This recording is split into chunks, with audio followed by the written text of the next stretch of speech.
குரல்வேத நேயர்களுக்கு வணக்கம். நேயர்களே, பற்றுக பற்றற்றான் பற்றினை என்னும் குரலில் 7 சீர்களில் 6 சீர்கள், முதல் 6 சீர்கள் பற்று என்னும் வேர் சொல் கொண்டவை. 7வது சீர் மட்டும் விடற்கு என்று அமைந்துள்ளது.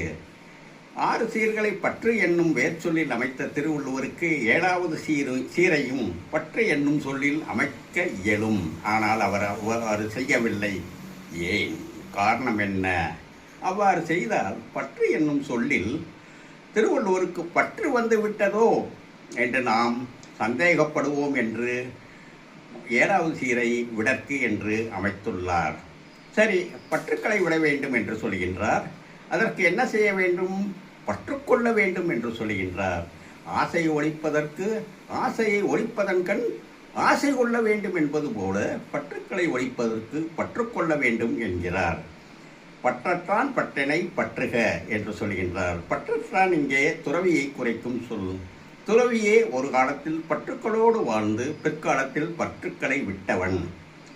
மணக்குடவரும் காளிங்கரும் இவ்வாறே பொருள் கண்டுள்ளனர். பற்றற்றான் அந்த துறவியினுடைய பற்று யாது? துறவியினுடைய பற்று தியானம், சமாதி. தியானம் என்பது மனதை ஒருமுகப்படுத்துதல். சமாதி என்பது அவ்வாறு ஒருமுகப்படுத்தப்பட்ட மனத்தை இறைவன்பால் செலுத்துதல்.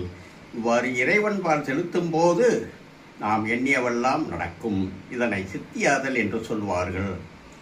பிறவற்றை எண்ணாமல் பற்றுக்களை விடுவதனை ஒன்றையே எண்ண வேண்டும். ஆதலால் அப்பற்றை பற்றுக பற்று விடற்கு என்றார். இச்சொல்லில் அமைந்துள்ள இன்னொரு நுட்பம் என்னவென்றால், இக்குறளில் அமைந்துள்ள எழுத்துக்கள் எல்லாம் வல்லின எழுத்துக்கள். ஆ, வி என்ற 2 எழுத்துக்களை தவிர எல்லா எழுத்துக்களும் வல்லின எழுத்துக்கள். பற்றுக்களை விடுவதற்கு மன வலிமை வேண்டும். ஆதலால் இக்குறளை வல்லின எழுத்துக்களால் அமைத்துள்ளார். இத்தகைய நுட்பம் அமைந்த நூல் இந்நூல். நுட்பங்கள் தொடரும். நன்றி, வணக்கம்.